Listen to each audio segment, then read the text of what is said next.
Einar Tangen is a China and international politics analyst. He joins us now live from Beijing. Thanks so much for speaking to us. You know, it was so inspirational 2 weeks ago to see those entirely peaceful protests with hundreds of thousands, if not even over 1 million people on the streets.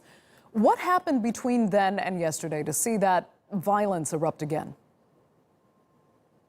Well, you in essence have a mob that does not have a particular direction. It morphed. It originally started out as an objection to a extradition treaty, but it has now become the reason for people saying that they want a free and independent Hong Kong, which they can rule by their own form of democracy. The difficulty here, of course, is that China is not going to let it go. So what you have now is you have this radical element, about 10 to 20,000, mostly young people, who are now resorting to violence. You can see quite clearly on the video they're using iron pipes, bricks, petrol bombs in order to attack the police. The police have been very, by any international standards, very reserved over 12 weeks. There have never been any problems with any of the peaceful marches. It's just when it's descended into chaos that you had issues. But at some point, there's going to be lives lost. I mean, you cannot have this kind of increasing intensity without having somebody be seriously injured or killed. And this is going to be the straw that breaks the camel's back. What is that straw, though? I mean, are we any closer to knowing when and how this really ends? No, we don't. And with the anniversary, the 70th anniversary of China's independence coming up, there's a real reticence, I think, in Beijing to do anything directly. I think after that, there might be an increased chance. But right now, it is a PR battle, and Beijing is winning when, you know, people see the kind of violence and anger that is being used by these mobs or groups of people, however you want to term them.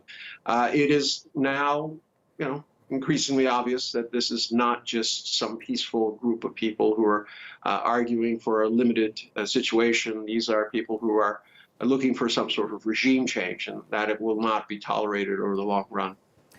I mean, you say that won't be tolerated when you talk about that mob, as you called it, of 20 to 30,000 people you estimated that are actually responsible for the violence that can easily derail the intentions of those peaceful protesters that even Carrie Lam applauded.